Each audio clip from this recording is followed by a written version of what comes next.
श्री असाउद्दीन ओवैसी जी। Madam speaker, बहुत बहुत शुक्रिया आपका। शायर मशरिक ने बिल्कुल मरकजी हुकूमत के बारे में एक शेर कहा था, थोड़ा मैं तरमीम करके कहना चाहूँगा कि तुम्हारे वादे अपने खंजर से आप ही खुदकुशी करेंगे, जो शाख नाजुक पे आशियाना बनेगा वो नापायदार होगा। वजीर आजम ने कहा था कि हम ना खाएंगे ना खाने देंगे। तो मैं हुकूमत से आपके जरिए से इस बात का मुतालबा करना चाहूँगा कि क्या वो एक ऐसा कानून बनाएंगे या मौजूदा जो प्रिवेंशन ऑफ मनी लॉन्ड्रिंग कानून है उसको तरमीम करके इस बात को उस कानून में शामिल करेंगे कि अगर किसी हिंदुस्तानी के बैरून मुल्क में, फॉरेन मुल्क में अकाउंट्स होंगे तो वो उसका अपने इनकम टैक्स में दिखाएंगे और कंपनीज का नाम दिखाएंगे, और अगर नहीं दिखाते हैं तो उसको प्रोसीड्स ऑफ क्राइम करार देंगे, उनके प्रॉपर्टीज को, असासे-जात को जब्त किया जाएगा, कॉन्फिस्केट किया जाएगा। क्या आप इस तरह का कानून बनाएंगे? दूसरी बात मैं आपसे जरिए से पूछना चाहूंगा मैडम स्पीकर, वो ये है कि हमारे मुल्क में सरमायादार जो है हमारे सियासी निजाम पर कब्जा कर चुके हैं, वो हमको यरगमाल बना चुके हैं, खास तौर से दो बड़ी कौमी जमातों को। उसका यहां पर जो बहस हुई, कोई इस बात का शायद ही कम लोगों ने मुतालबा किया कि पार्टिसिपेटरी नोट्स पर, मैं कह रहा हूं कि उस पर बैन लगाइए।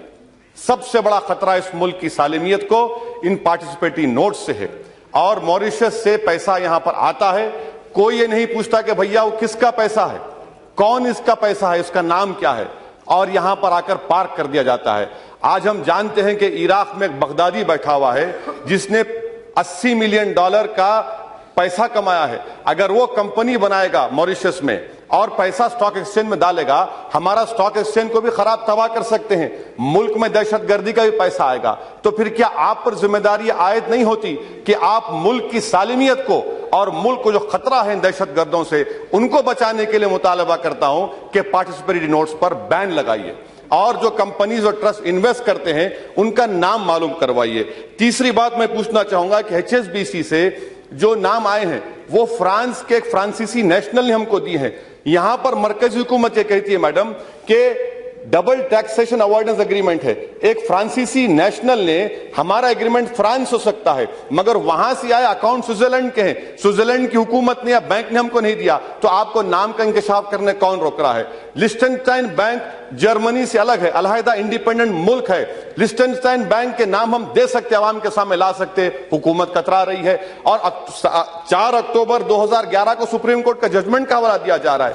मैं वजीर फाइनेंस से आपके जरिए पूछना चाहूंगा कि अक्टूबर 2014 में आप क्यों गए सुप्रीम कोर्ट को कि 2011 का जो सुप्रीम कोर्ट का फैसला है उसको तरमीम की जाए?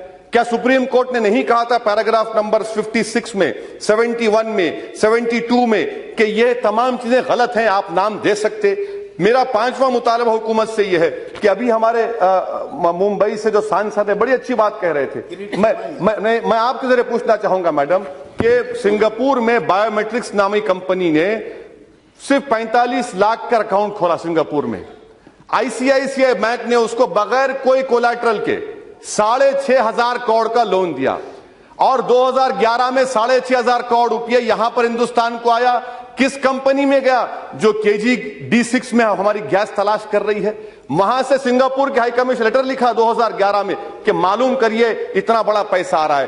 क्या यह हुकूमत जो वादा करती है, ऐलान करती है कि हम ना खाएंगे ना खाने देंगे, क्या वो गोदावरी में KG D6 में जिन्होंने पैसा खाया, मुल्क का पैसा है, क्या उनके खिलाफ एक्शन लेंगे आप?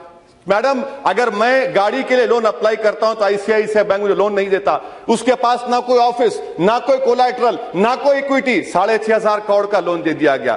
मेरा 5वां पॉइंट हुकूमत के आपके जरिए है मैडम कि आज हमारे वजीर आजम और बहुत सी बड़ी जमात के लोग एक बहुत बड़े सरमाएदार के एयरक्राफ्ट में फिरते हैं। क्या यह बात गलत है कि SIT ने कहा है कि इस सरमाएदार की जो पावर कंपनी के जो इक्विपमेंट थे, इसने गलत ओवर प्राइसिंग करके 9,000 करोड़ का टैक्स दिखाया, जबकि सिर्फ 3,000 करोड़ के टैक्स थे। 5,500 करोड़ कहां गए मैडम?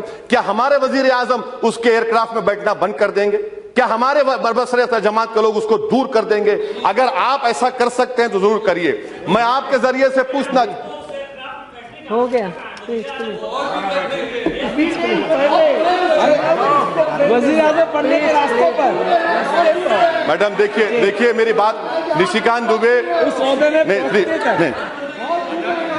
निशिकांत दुबे साहब, मैं अदब से कह रहा हूं मैडम, उनके जरिए से, मैं फकीर आदमी हूं, मैं खलंदर हूं, मैं रोड पे चलने वाला हूं, आप हवाई जहाज में उड़ने वाले हैं भाई, उड़िए, हम कहाँ हैं मैडम? मैं अपनी बात को खत्म कर रहा हूं मैडम।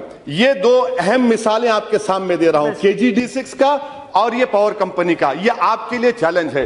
अक़वाम मुत्तहिदा के, यूनाइटेड नेशन का जो कन्वेंशन है, आर्टिकल 14, 23, 40, 46, 52, क्या आप इसको शामिल करेंगे? ये आप मुल्क को गलत बावर करा रहे हैं। आखिरी बात मैडम, हमारे हिमाचल प्रदेश के रुकने पार्लियामान ने कल कहा था करप्शन के बारे में। मैं उनसे पूछना चाह रहा हूं, भैया IPL का क्या है? IPL क्या है? ये IPL क्या, ये ब्लैक मनी का हिस्सा नहीं है? IPL को क्यों नहीं बर्खास्त करते? सुप्रीम कोर्ट में मुद्गल रिपोर्ट आई, मरकजी हुकूमत ने क्या जवाब दिया? कुछ जवाब नहीं दिया। मैडम, मैं अपनी बात को मुकम्मल करने से पहले हुकूमत से बात बता रहा हूं कि हिंदुस्तान की 100 करोड़ की आवाम आपसे पूछ रही है कि मेरे 15 लाख कहां है? वो गरीब जो भूखा प्यासा रहकर, वो खातून जो भूखा रहकर वोट डाली, वो जो नौजवान जो हमारे मुल्क का 60% की आबादी का हिस्सा है, वो आपको याद, में खत्म कर रहा हूं मैडम, वो आपको याद दिला रहे हैं कि मेरे 15 लाख आएंगे नहीं आएंगे। तो अब की बार 15 लाख का नारा आवाम का होगा, और आपको अभी नहीं, 2019 तक तो आप जिएंगे, मगर ये ऐसा जवाब मिलेगा। मुझे ये फर्क समझ में नहीं आ रहा कि यहां से वहां पर एक ही जबान बोली जा रही है सरमाएदारों की।